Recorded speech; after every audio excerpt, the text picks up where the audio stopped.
Good morning, everybody, as we go to the Chitas of today. Today is Friday. We're holding the sixth reading in the portion of Achar Mos Kedoshim, and we are holding in the Parshat Kedoshim. We're holding on chapter. We're holding. Oops, that's a Tanya. Wrong book. We're holding on chapter 19, verse number 33. You have a convert that dwells amongst you. You must not taunt him. Rashi says, what is the meaning? This refers to verbal abuse. Do not tell him yesterday you were an idolater, and now you attempt to study Torah given by the Almighty God. So therefore, you're not allowed to taunt a ger. You have to, as you'll soon see, that we have a double mitzvah. When we honor and we love a ger, we have a double mitzvah. We have the mitzvah of loving a Jew and loving a ger. The convert shall dwell amongst you like any other Jew. And you should love him like you love yourself. He gave him Yisrael, all of you were converts in the land of Egypt. Ani Hashem Elokecha, made you into a nation.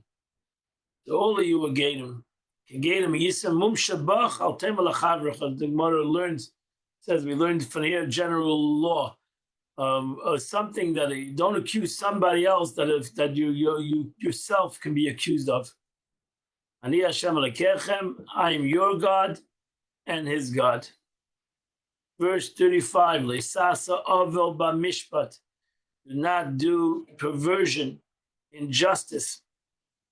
B'midah b'mishkol b'mushra, regarding measures, length, areas, and weights, or liquids, or dry volume. Now she says you're not allowed to commit perversion of justice. If there is refers to literally of litigation, it had already been said, Leisasa Avel Bamishpat. What then is justice stated here? This relates to the measure and length and the area, weight, and volume. This teaches us that a person who measures is called a judge. If he falsifies a measure, it's considered as if he corrupts justice. And it's because of this, he's likewise called unjust, hateful, loathsome, condemned to destruction and abomination. And he brings about 5 things that are stated in regard to corrupt judge. He defiles the land, profanes God's name, causes the divine presence to depart, causes the Israelites to fall by the sword, and causes them to be exiled from their land. Midah, this denotes measure of land. Mishka, understand to literally meaning weight. Mushra is a volume. This refers to a liquid volume or a dry volume. Two kinds of volumes of something that is dry and volumes something that is water, volume of water. Verse 36, Maznei Tzedek, Avnei Tzedek, you must have accurate scales, accurate weights, Ephah Tzedek, an accurate container holding an ephah. Ephah is an amount of flour. Hin tzedek, an accurate container holding a hin. Hin and ephah. Also see what Rashi says. Ani Hashem Elokei Yelachem shall be with you. Ani Hashem Elokechem, I am God your God. Asher Tzeisichem Eretz Mitzrayim, we took you out of the land of Egypt. Avnei tzedek, these are stone weights that one uses to weigh on the scale. Ephah tzedek, this is a dry measure of flour. Hin is a liquid measure. For this purpose, I took you out of Egypt to get you away from cheating one another. Another explanation, there's a discern in Egypt between the drop of semen and the formed firstborn and the drop that did not form the firstborn. In order to determine who was died in the plague, the firstborn. So I may similarly be relied upon to punish one who buries his weight insult or alters them, cheats people who are unaware of them. Verse 37. You should safeguard my commandments with kol mishpatai, vasisam oisam, you shall do them, ani Hashem. Chapter 20, verse number 1. Each and every Jew you should tell, any man of the land of the Jews, any convert that lives with the Jews in Israel, that gives his children to the Melech. Melech was a certain kind of an idol. The people of the land should kill him. He should be stoned he should be stoned. He should pelt him with stones. Rashi says the punishment of the prohibition stated at the end of the Parshas Achrei. Most humans bezdin by the court, and if the court does not have sufficient power, then you go to the Amma Oretz. But really, the bezdin should take care of this issue. Amma Oretz, the people who sake the land, the entire earth was created. Another explanation: the people who possess the land of Israel through observing this commandment. Verse number 3, I'm going to put my face in that person. I'm going to wipe him out from his nation. Because he gave his for his children to the Melech. So that they would profane my holiness. To profane my holy name. She says again, the word panai, the face, means the time, my attention. I will turn away from all other occupations to occupy myself with him. But Ish, Rashi says that Ish, when he keeps saying with singular, but not an entire community acting collectively. Of course, a community, this is also an important thing. A community doesn't have kares. Kares is on a singular concept, singular person. It's not on an entire community. Because he gave his offspring to the Melech. Since it says one who passes his son and daughter through fire. But we didn't know that the prohibition applies to passing his son and daughter, his son's son and his daughter's son. The fact that the Torah says because he gave his offspring to the Melech. Sometimes the grandparents schlep their grandchildren chas v'shalom to these things. But we didn't know that applies to legitimate offspring. The fact that the Torah says if he gives his offspring to the Melech, doesn't make a difference if it's a legitimate child, it's not a legitimate child. If he brings his children to the Melech, to this idol worship, it's punished by that. Mantam is Mikdashi. What's Mikdashi is Knesset Yisrael, community of Israel, who's sanctified to me. The word Mikdashi is used in a similar sense, V'lachas Mikdashi. The man can't desecrate my holy things. So it's not to the sanctuary. That's what the pasuk is saying. And Mikdashi, not that he's by bringing the children to idol worship, you don't profane the Beis Hamikdash, you profane the holiness of the Jewish people. So that's the point over here. That's the meaning of the Mikdashi. Mikdashi is not the temple, but the Jewish people. Verse number 4. If people of the land ignore that man, they say Nahum and Ishu, and they say, we're not getting involved. It's not our business. And because the guy, they know this guy is doing idol worship, bring his children to idol worship, and they say, we're not getting involved. That's between him and God. They say, we're not going to kill him. As she says, the double verb, imhalam yalimu, if they ignore one matter, they'll ultimately ignore many matters. If the lesser Sanhedrin ignores, the greater Sanhedrin will ultimately ignore. If people don't get involved, then bigger people don't get involved. So therefore, if you won't take care of this person, I will take care of him.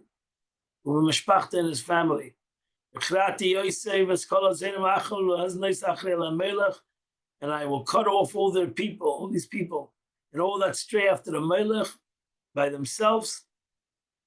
From the nation of the Jewish nation. Right, the Gemara, Rav Shimon asked the question, but what does his family sin? This guy is taking his child to the Melech. Why should the entire family be punished because of this guy? This is only said in order to teach you that there's no family in which there is a tax collector that is not at all considered tax collectors, where they all cover up for him, and thus implicated for his dishonesty. So therefore, the family is enjoying his, for whatever reason, his implication, his evil. And therefore, the family is responsible. They should stop him. Why is this mentioned? The answer is that since it says, and upon his family, I might have thought that the entire family gets kaddish. Therefore, the Torah says him. I'll punish the family. But kaddish is only for the person who does the Avodah Zarah. He'll be cut off, but the entire family is not cut off, but they are punished by suffering. Liznais acha ha-melech, to stray after the melech. This additional phrase includes liability for worshiping other deities using the same rite of the melech worship, even if they are not usually worshipped that way. Therefore, the Torah says if a person follows any kind of deity, whether it's the melech, whether it's other deities, other idol worshippers, the Jews need to take away from idol worship. So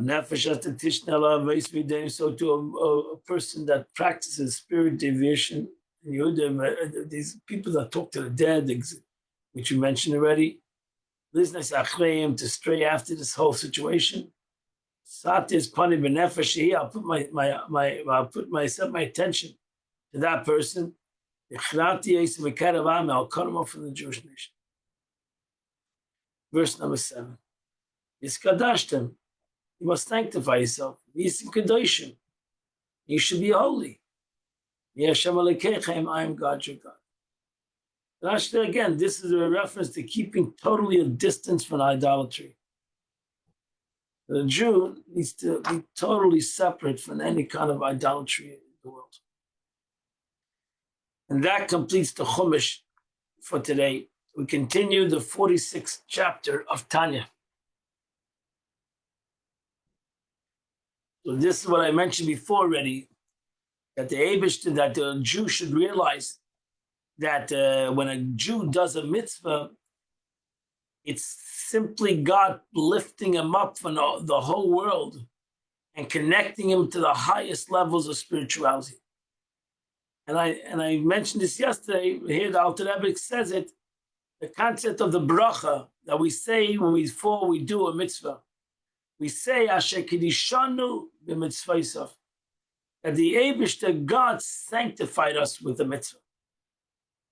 So and this is the meaning of the text of a blessing when we say before mitzvah Asher Kedishanu, bless Baruch Atah Hashem, blessed are you God, Asher Kedishanu, Melech HaOlam, the King of the world, Asher Kedishanu, because you're betrothed to us, you sanctified us with this command.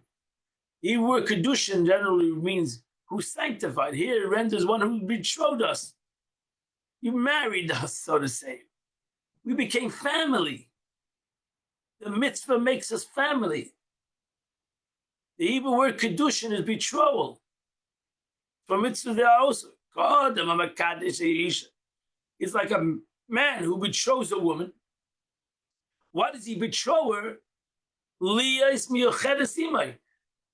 That there's a special unity between, even though he loves everybody in the world, when he marries this woman, he says, you're different than everybody in the world. Our relationship is on a whole different level. We're becoming one in a total unity. Yichud Gam Kushakasu, as the Torah says in the book of Genesis, you shall cleave to your wife, you should become one flesh. Again, even though there's obviously solo Jew should love everybody, but self-understood that when in a family, in a relationship with his wife or her husband, that's a basar echad, that's one flesh. We're becoming one. It's exactly similar. The unity achieved through this betrayal of our connection to God. Is the unity of my godly soul, which is learning Torah, mitzvahs, is doing a mitzvahs, and also my animal soul and all its garments, and we're becoming betrothed. We're coming one with HaKadosh Baruch Hu, with God, with the infinite light of God. So this spiritual union infinitely surpasses the physical union of even a man and a wife. Because two entities cannot become one ultimately. Well, you live us, you become like one flesh, but with two different fleshes. So there's no greater union than that of a man and wife. This union, and this union is called holy. This union of us and God is even a greater union.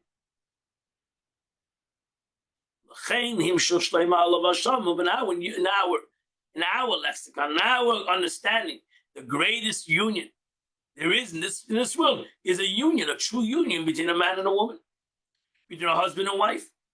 It's a union of mind, body, and soul. So therefore, when you want to give an example, when Shlomo Melech in Shir HaShirim, Song of Songs, wants to give an example of the union between man and God, he gives this union, the beauty of the union, Shir HaShirim, which is like a love song between a man and a woman. Really, it's a love song between us and God. So you compare it to a bride, the union of a bridegroom and a bride. And a bridegroom and God. That's why in Tanya and in Shir HaShirim, over there, Shlomo Melech talks about the three levels we spoke about. The Deveka, Sheka, the Chafetza, the Chibuk, the Nishuk, the union being an attachment, an external level of unity, a longing, a more inner level of unity, a desire, and a more and ultimately with an embrace and kissing. So the Shlomo Melech, if you read Shir HaShirim, over there he goes through all this love that and the expression of this longing and desire to be part of this relationship. It's even greater. It's just an analogy to the love and the yearning and the desire and the embrace and the kissing that we should have with HaKadosh Baruch Hu. So all the above manners of union are found in a Jew's relation to God through Torah and mitzvahs. The same thing as the Alter Rebbe said, the three levels, the three garments, action, hugging, words are kissing, and thought is spirit to spirit. Till now, the Alter Rebbe expounded on the theme of unity, understanding Kiddishanu as derived from Kiddush betrothal. Alter Rebbe goes to say the word Kiddushanu also alludes to sanctifying a Jew, achieved through the Torah mitzvah. The Kiddishanu is betrothal, but Kiddishanu is holy. Kiddishanu is holy. So it has two meanings. You say, Harei at mekudeshetli, you are betrothed to me. You are holy to me. Sanctification implies a state of occultation and separation from all worlds. So that's the second meaning of Kiddishanu. Because just like in a marriage, we're becoming separate, exclusive to the rest of the world. Even though we love the rest of the world, but we become exclusive. Our unity is a different level. Our love is a whole different reality. This is also the meaning when we say the one who sanctified us. The verb Kiddishanu means sanctification.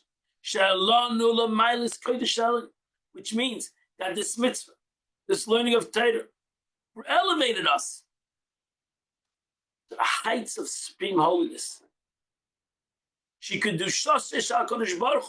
Which is the holiness of God in his own glory. You've learned Rashi, in this week's Pasha, Rashi says, what is the meaning of Kedoshim Ti, you shall be holy? Now she says it means Avdallah, you're separate. Separate. Hamavdil ben kodesh lachoil. The one who separates between holy and profane and weekday. Right? The weekday, we're going into Shabbos. Shabbos is the seventh day of the week. No, but it's called Shabbos. We call it both names. Yom HaShvi, it's a seventh day, but it's called Shabbos. Because Shabbos is Kodesh. Shabbos is holy. It's separate.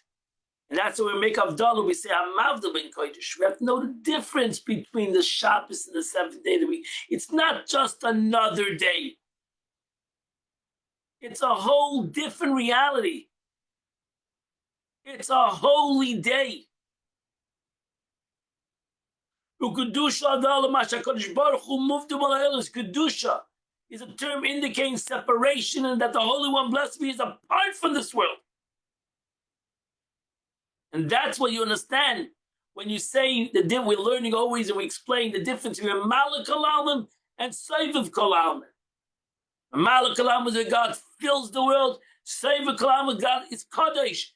At the same moment as he fills the world, he's beyond the world. He's Kadosh. He's holy. He's separate. That's the concept of Sovev Kol Almin. The way that God encompasses the world, because God is Kadosh. Meaning that the Eibush is infinite. And as he clothes, that's the paradox, as he clothes himself in the world, he's self-understood beyond it. Because of his inability of created beings to observe the extreme holiness of this transcendent level, God, as it were, cannot clothe itself within the world, and therefore cannot reveal itself. That's the word, that's what we learn in Chassidus. When it says God cannot clothe itself, it means that God can do whatever he wants. God cannot reveal. David should reveal himself within these worlds. The world will be bottled. And God wants that the world should have an existence. And therefore affect them in an encompassing manner. Therefore we understand. Actually, that's a great concept to realize. That's why the Torah keeps on saying that a Jew needs to base it, even though he can comprehend Torah, he can understand, but at the same moment, he has to have the concept that he has faith.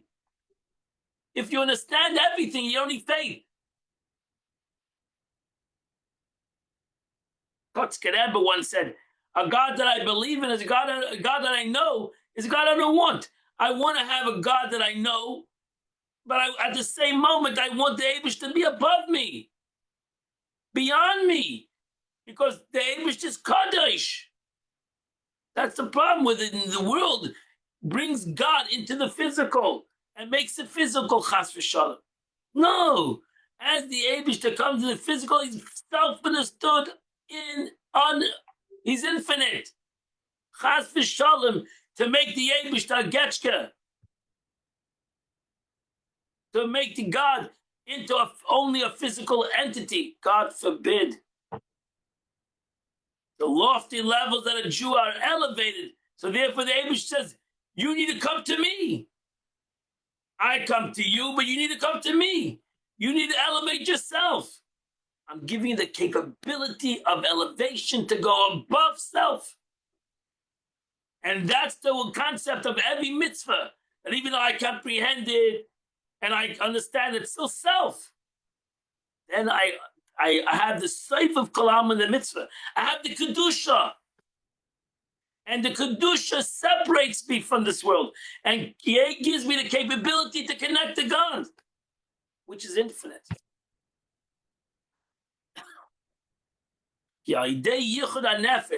Because when a Jew does a mitzvah and he says, I'm not only doing the mitzvah commanded on me, I'm doing the mitzvah for the concept of Kedusha, which I don't comprehend, but I'm doing the mitzvah of the concept of the unity between me and God, then he's connected in that unity. Then he becomes, by that mitzvah, that's why you should do everything lishma. That's why you should do everything for the sake of God. Even though you understand the mitzvah, even though it makes sense to you, you should do the mitzvah because it's a kedusha. That's how you make the bracha. The bracha tells you that even if you comprehend the mitzvah and you see what you get out of it, no, but I do the mitzvah because it's Kaddish. Because I want to have a unity with God. I want this mitzvah to have not only the revelation within me, because that will be a limited revelation. I want to have this mitzvah to be united with the infinite concept of godliness. And therefore, I do the mitzvah for the sake of heaven. And then I connect with this mitzvah to the highest levels. Since it unites itself with God, because that's the ratzin and the wisdom of God, this mitzvah is the ratzin of the Eibishter, ultimately. So ultimately, all that I understand in the mitzvah is what I understand. Do I understand the true ratzin of the Eibishter? I don't. The true will of HaKadosh Baruch Hu, I self-understood don't. And that's when I become united with the ratzon of God, with the will of HaKadosh Baruch. That's why the Mishnah in Pirkei Avos says, make your will his will. Meaning, how's that possible? How's that possible? It's simple. I say I'm doing it because that's what God wants. That's it. Somebody asked me, why are you doing it? Because that's what the Eibishter wants. Finished. Oh, but why? That's why. Can you explain it? Yeah, I'll explain it. But ultimately, I'm doing it because that's what God wants.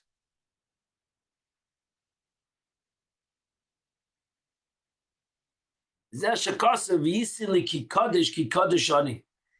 the meaning of this week's Parsha. You shall be holy. Just read it 2 minutes ago. The end of the Chitas. You shall be holy. Because I am holy, Hashem. That means, what does that mean? How's it possible I should be holy because God is holy? That's what it means. David just says, if you do it because of me, you become holy. Me and you become one.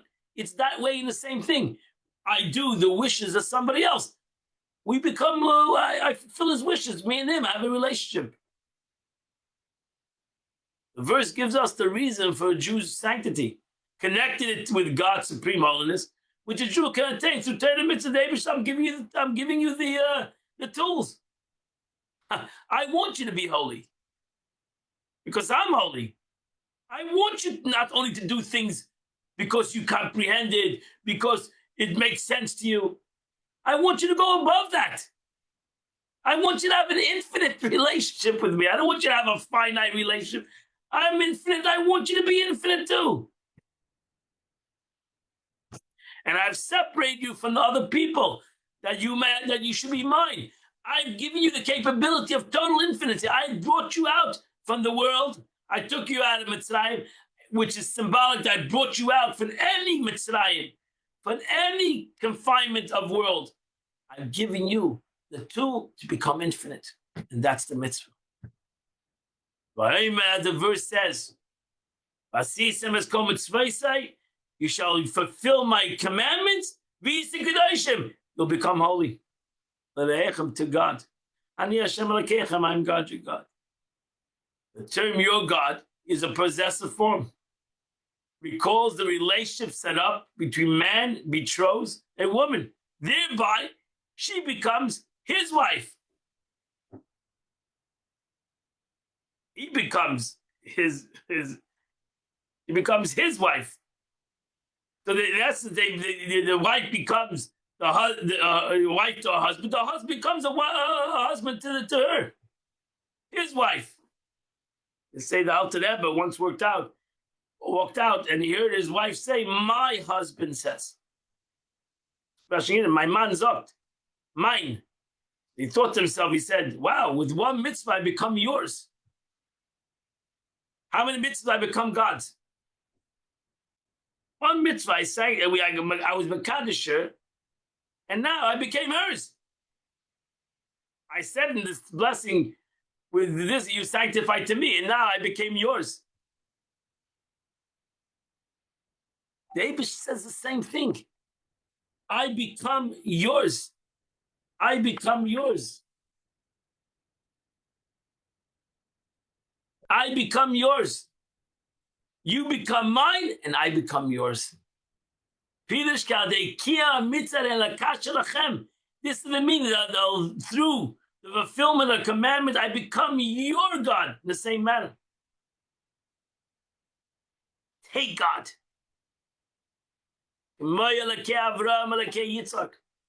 As Alter Rebbe explains, in other places, when a person when a person takes in his hand a lulav and he takes God. Because that's the mitzvah. You take the mitzvah in your hand. You're grabbing God. And that's why it says in the brach we say every day, Elokei Avram, the God of Abraham, Elokei Yitzchak, the God of Isaac, Elokei Yaakov, because each one did his avodah in his way. Each one. And that's why it says, Lech Hashem Elokecha, your God is singular. Because every single one of us grabs God in their way. Because the patriarch was a level of vehicle unto him. The patriarch would totally dedicate to God and nullified before him, like a vehicle, which is totally nullified to its driver, and therefore God's name was upon them. They became the vehicle to God. They were nullified and absorbed in God's life. And therefore, the truth is, we can all do the same thing.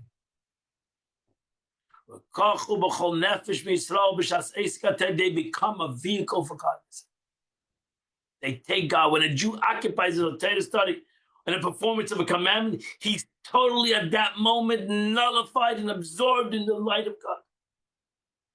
The only difference between the patriarchs and other Jews is that the patriarchs were in a state of constantly, they were totally but 24/7.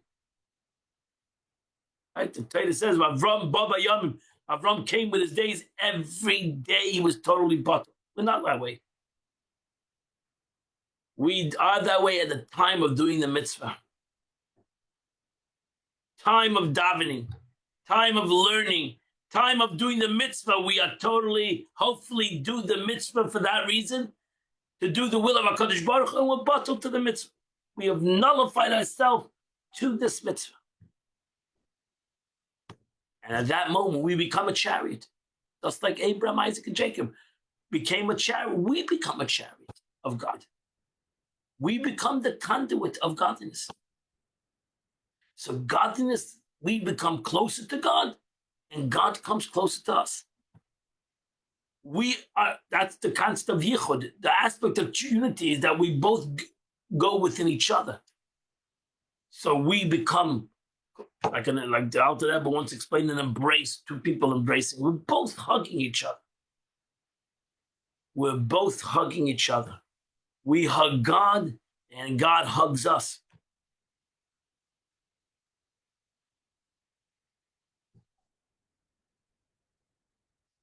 We should realize that we accomplished that with one mitzvah. That's why it says, Abish says the Jewish people are full of mitzvahs like a riman. They were full of mitzvahs like a pomegranate. Everybody does good deeds. Everybody does mitzvahs. And therefore we're full of mitzvahs like a pomegranate. And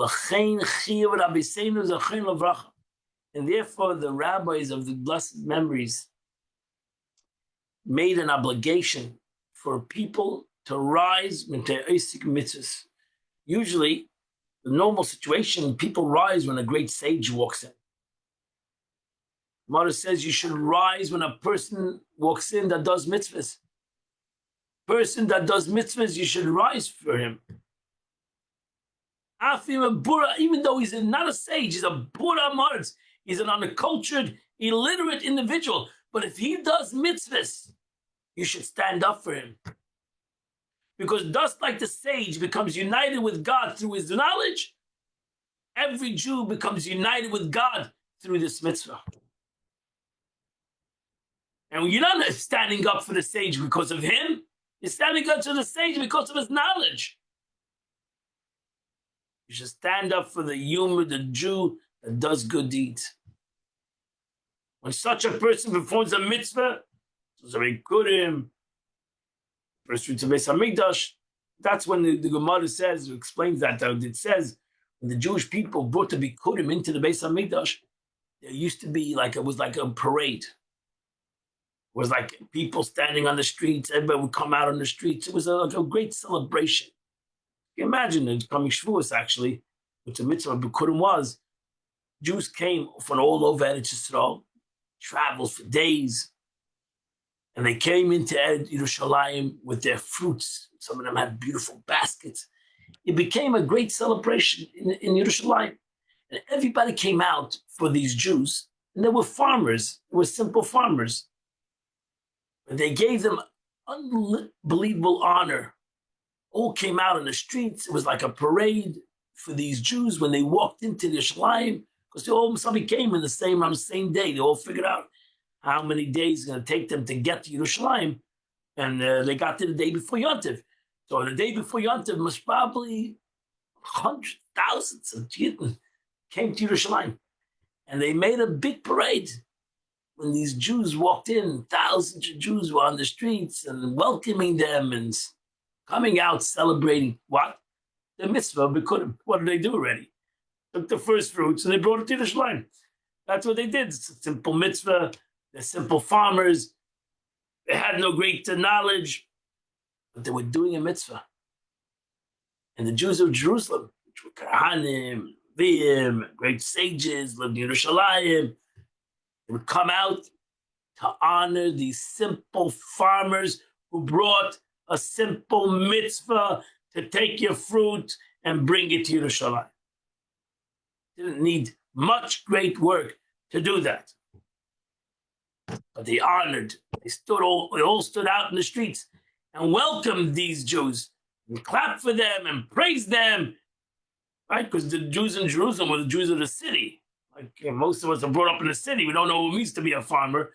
And we were the Jews of the city. And then suddenly came into Yisrael, the farmers, the simple Jews who came out from the farmland that they were not learned. And they came to Yerushalayim for Yontif. And all the Jews in Yerushalayim came out and they clapped for them and they praised them and gave them food. What? Because they were doing a mitzvah. We say mitzvah. And the Gemara says that's what we should learn. One of the lessons you should learn from Bikurim is that you stand up for Isay mitzvah. You don't want to stand up and praise those that are sages and great Talmidei Chachamim. You stand up for those that do even a simple mitzvah. Why? Not because they worked hard. No, because they did a mitzvah. Just like you stand up for a sage, not because he's a great guy, but because of the Torah's knowledge, the knowledge of Torah that he has. So too, stand up for a Jew that does a mitzvah. Why? Because of the unity that mitzvah, the godliness that mitzvah brought to this Jew. Yishazu. The problem is this simple Jew doesn't even know that this simple Jew came with his fruit from wherever, some farmland in Eretz Yisrael, doesn't see the great revelation. He's doing it because that's what the Eibush told him to do. And you need to come to Yerushalayim on Shavuos, and you need to bring Bikurim. You need to bring your first fruits to Yerushalayim. And that's what he did. And he didn't see. But you can imagine the feeling that the Jew had when he walked into Yerushalayim and there were throngs of people and great rabbis and everybody was standing there and applauding him and honoring him because he came with his fruits to Yerushalayim. Because they honored the mitzvah. Not honoring the person, it's honoring the mitzvah. It's honoring the godliness that the person has accomplished by this mitzvah. The reason why the simple farmer didn't see the godliness was not because against anything against him. Because because the barrier of the bodily grossness of the body. We're all like farmers. We all haven't yet rectified the body. And then when the body is not refined, it darkens the eyes of the soul. To be able to see godliness. So therefore we do mitzvahs, as the Mishnah says, we're Malay mitzvahs kerimen, We're full of a mitzvah like an iman, but we're not seeing the godliness of these mitzvahs. Not because there's no godliness there, but because the body is not allowing us to see this godliness. By the office, they saw it. They saw it. Tzaddikim who do see. Who, so to say, the Gemara says that tzaddikim see their world in their lifetime. Most of us don't see the spiritual world in our lifetime. We have to wait till after 120 years to see that spiritual reality. We have to wait to Mashiach to see that spiritual reality. But tzaddikim see their world in their lifetime. They see the spiritual world in their lifetime, in their physical life. So these great tzaddikim are able to see the divine vision, normally only seen into the world to come. This is because their bodies have been purified. If you're the Aves, you're tzaddikim, you purified your body. You purify your body, you can see godliness. And they're not concealed godliness. Truly, each and every Jew will be capable of witnessing such a vision of holiness during the performance of the mitzvahs. So you can't blame the Jew. It's the reason why he doesn't see it because of his body. It's not because it's not there. It is 100% there. The second a Jew does a mitzvah, and he does it because that's the Ratzon of the Eibishter, that's the Ratzon HaShekeri, and he makes the bracha. That's what he says in the bracha. Baruch atah Hashem Elokeinu melech haolam asher kiddushanu b'mitzvosav v'tzivanu lahadlik ner Shabbos. All women are going to light the Shabbos candle, and they're going to say tonight, asher kiddushanu b'mitzvosav v'tzivanu, the Eibishter, through this mitzvah of my lighting the Shabbos candle, I am this moment going to become Kiddush Kaddish. I'm going to become holy. That's why? Not because I'm anything special, because that's what happens when I do this mitzvah. That's exactly what happens when I do this mitzvah. At this moment, I'm coming bonded. I'm coming united. The Eibush is uplifting me, so to say. Like the example of the king who goes and uplifts the simpleton. The Eibush is, God is uplifting me. He lifts me up to highest levels. Because I'm doing it for the sake, because that's what God wants. I'm becoming united with God's will. And God's will is infinite. I become Kaddish, whether I feel it or I don't feel it, doesn't change the truth. And that's the bracha, the truth. And if you don't, big problem in halacha, if you don't believe the bracha, you're allowed to say a bracha, God's name in vain. When a Jew says a bracha, says God's name, second you say God's name, you have to go to the mode of emunah. You have to go to the mode of belief that this is what's happening. Whether I see it or I don't see it, this is what's happening. What's happening right now is I'm becoming holy. In my coarse, mundane, most physical world, at this moment, at this mitzvah, not because I'm becoming holy, because the mitzvah makes me holy. I'm not becoming holy. I'm not becoming any more holier in a physical way. The mitzvah makes me holy.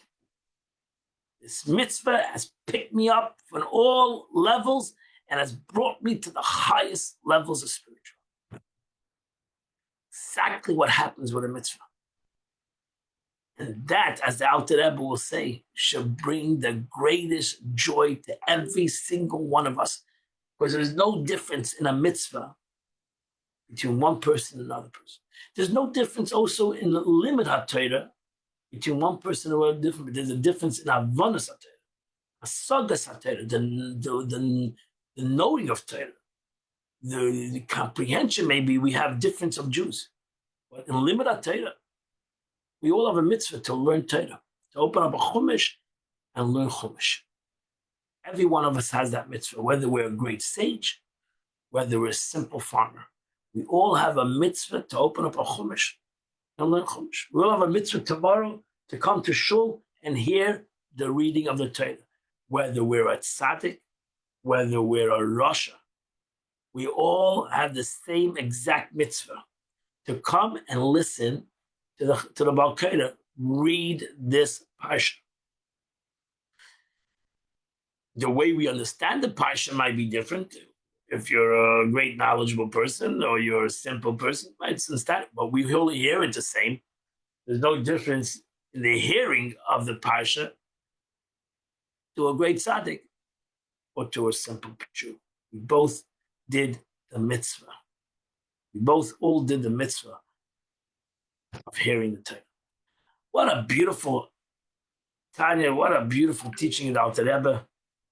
Alter Rebbe is not finished yet, and you should hopefully learn the Chitas tomorrow, the Tanya tomorrow.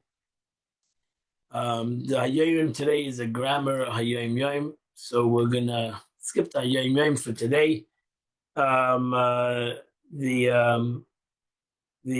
Today is the 11th day of the month, which is chapter 60 to chapter 65. You do those 6 chapters, you do the Chitas of the day. I wish you all a wonderful day, a good night of Shabbos, and a wonderful Shabbos. And I hope you learn Chitas by yourself over Shabbos, and the Mitzvah will come together on Sunday, 8 o'clock. We'll continue to learn a new Parsha, Parsha Zemer. And I wish you all a beautiful, happy Shabbos. Have a wonderful Shabbos.